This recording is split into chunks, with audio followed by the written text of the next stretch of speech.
writers, it's Friday the 13th, and last week I read Selina Pelaluna, and this week I did not read a book. So Selina Pelaluna was a really strange book. You could probably tell by the name, I guess. It was one of those books that I just had on my shelf for a billion years, and I just wanted to read it just to do it. And I'm glad I got it over with. It was about this girl who thought she was a mermaid and these twins who had to leave London during World War II. It was just very, very odd and dramatic, and it's kind of like a soap opera in book form, and I'm glad I just got it out of the way and it's no longer sitting on my bookshelf making me wonder about it. So that's very awesome and not awesome at the same time. This past Sunday, I went to the bookstore with my mom, and she got this book, which she'd already read. It's like this huge history of London, like in novel form, and she has a whole collection of these books about England, which are all huge and novels and still history, and they're really strange. And so I was looking at her bookshelf when I came across The Alchemist. I would like to read one of these books, but not for this project. And I've heard of this book, and I've heard really good things about it.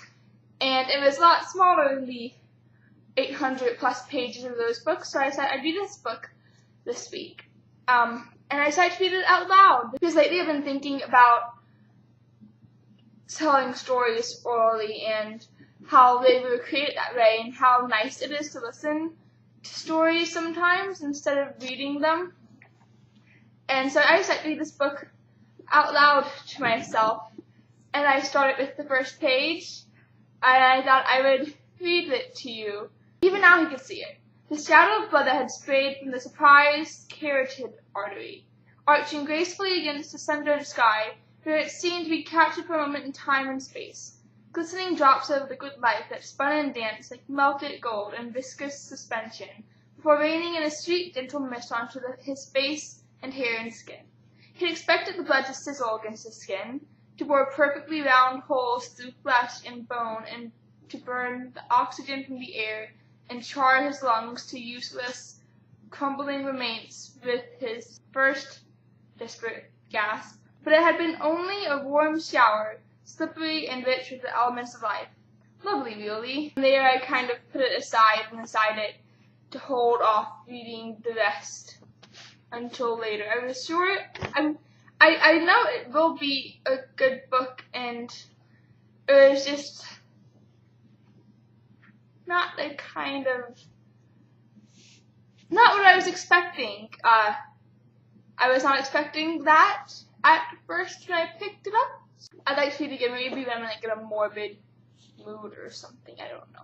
So next week I'm going to read The Graveyard Book by Neil Gaiman, because his episode of Doctor Who is airing this week, and I'm really excited for that, and I've been wanting to read this book for a while now.